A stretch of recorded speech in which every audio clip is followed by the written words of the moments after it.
We're rich with lakes, we're rich with beauty, and we're rich with people.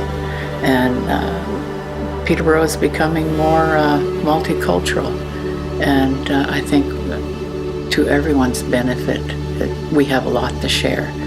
And what better way to share is through a journey by canoe, where you can appreciate along the way not only the beauty of the land, but the beauty in the people.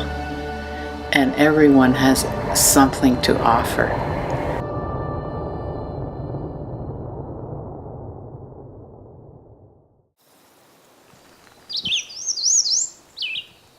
I've canoed before, but I've never done something quite like this.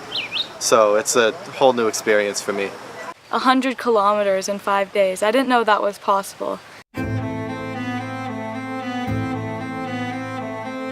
The Adventured Understanding is it's an initiative to bring youth together. So when there's a lot of talk in Canada about reconciliation, so this would be an example, bringing youth together, Indigenous youth, non-Indigenous youth, exchange students, new Canadians, and spending time together. So being in the canoes, being out on the land, time to connect with each other, opportunity to learn about the land around us, what sustains us, time to connect with the forests, the fields, the wetlands around us, and time to connect with the long history of the Mississauga Anishinaabe people of the Kawartha Lakes.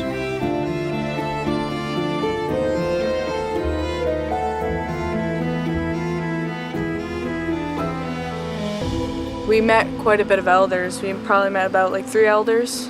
And then each of them was talking how precious the water is to their people. They taught me this water teaching about how important water is to us. And when spring comes and the ice melts, it's like Mother Earth's water breaking. And when a woman is carrying a child and when she gives birth, her water breaks as well. So we all start in water. Water is everything to us. In our culture, water is life. It sustains us, but it's also the importance to us for the plant life, the animal life, the creatures in the water. What I took from this trip is just like how much you have to like respect the land and the water. And the whole idea of this park is to think about, we live in the cities, but what can we do to make our cities green? So that's really what this place is about. Whether it's putting a pond in your backyard, whether it's planting trees, whether it's planting a pollinator garden.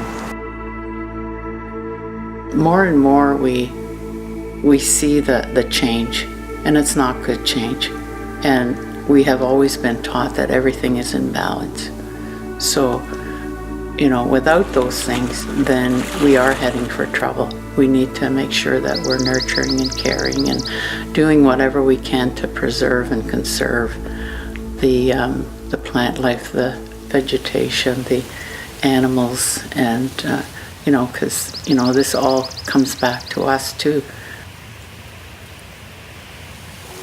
For safety, safe passage on the water, so we're going to sprinkle some sema or tobacco on the lake here. Start our day.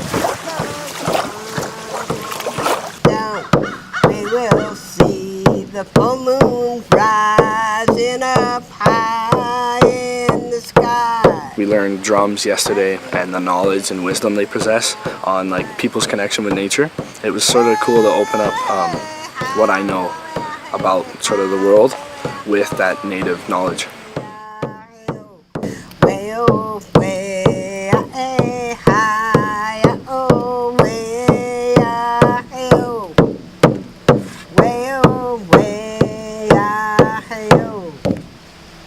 Welcome to Kirk Lake, guys.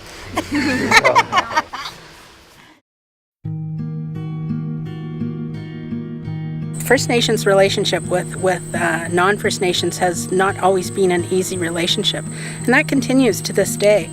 So on both sides there's a lot of anger, a lot of mistrust, and that's difficult to work through.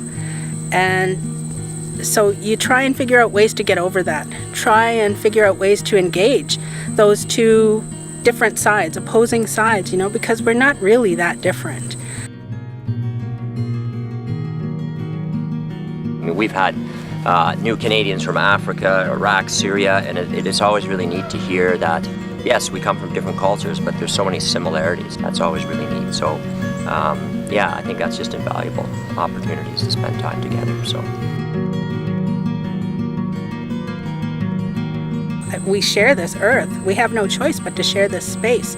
So what we need to do is get over that fear, that anger, and start working towards a better path where we can both follow, where we can both sides can come together and care for this place. And I think that's the basis of this Adventures in Understanding, is bringing people that don't understand about each other yet, giving them the opportunity to get to know each other through stories, through culture, through traditions, through language, and build on that relationship. Because I think what happens in events like this is that those youth then go back to their home communities, and it spurs them on to do other things that engage with the earth and with other people.